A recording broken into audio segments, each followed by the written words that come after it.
ছোট্ট এই দোয়াটি যদি কোনো ব্যক্তি প্রতিদিন একবার করে পাঠ করতে পারে, ওই দিন সে ইচ্ছা করলেও কোনো পাপ করতে পারবে না। মানে পাপ করার ক্ষমতা সে হারিয়ে ফেলে, শয়তান তার কাছ থেকে অনেক দূরে চলে যায়।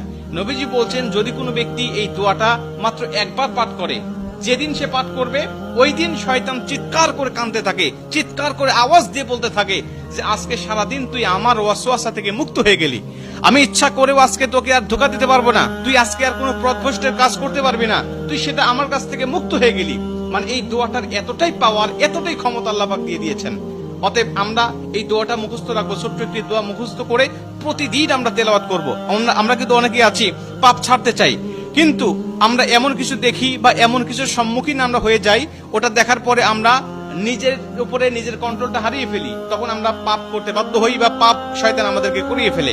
এজন্য যদি আমরা প্রতিদিন অন্তত ফজরের নামাজের পরে এই দোয়াটা যদি পাঠ করতে পারি, তাহলে আমরা কিন্তু শয়তান থেকে মুক্ত থাকবো ওই দিন সারাদিন। আর শয়তান থেকে মুক্ত থাকার কারণে আমরা ইচ্ছা করলে ওই দিন পাপ করতে পারবো না। নবীজি এই দোয়াটা শিখিয়েছেন, আউযু বিল্লাহিল আযীম, আউযু বিল্লাহিল আযীম ওয়া বিওয়াজহিল কারীম ওয়া সুলতানিহিল কাদীম মিনাশ শাইতানির রাজীম। আমি আবারও দোয়াটা পাঠ করছি, যারা লিখে নিতে পারেন লিখে নিবেন, এবং প্রয়োজনে এটা ভিডিও আকারে যেহেতু এটা পাবলিশড হবে, আপনারা যারা ফেসবুকে দেখবেন আপনারা অবশ্যই এটা শেয়ার করে রেখে দিবেন টাইম লাইনে, প্রয়োজনে বারবার শুনে শুনে আপনি এটা মুখস্থ করে নেবেন। দোয়াটি হচ্ছে, আউযু বিল্লাহিল আযীম ওয়া বিওয়াজহিল কারীম ওয়া সুলতানিহিল কাদীম মিনাশ শাইতানির রাজীম।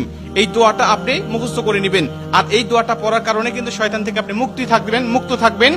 আর শয়তান যেহেতু আমাদের প্রকাশ্য শত্রু, এই শয়তান কিন্তু আমাদেরকে জাহান্নামে নেওয়ার জন্য, জান্নাত থেকে আমাদেরকে বিরত রাখার জন্য বারবার চেষ্টা করছে। আমাদের সামনে থেকে, পিছন থেকে, ডানে থেকে, বামে থেকে, সব জায়গা দিয়ে কিন্তু শয়তান আমাদেরকে ধোঁকা দেওয়ার জন্য সদা ব্যস্ততা। আল্লাহর সাথে সে চ্যালেঞ্জ করে আসছে, আল্লাহকে বলছে, আল্লাহ প্রয়োজনে তুমি জান্নাতের সংখ্যা কমিয়ে ফেলো, জাহান্নামের সংখ্যা বাড়িয়ে দাও, কারণ আমি মানুষগুলোকে যেভাবে ধোঁকা দেব, এই ধোঁকায় সে বোকা হয়ে তোমার ইবাদত আর গোলামি সে করবে না, সে নিঃসন্দেহে পথভ্রষ্ট হয়ে যাবে।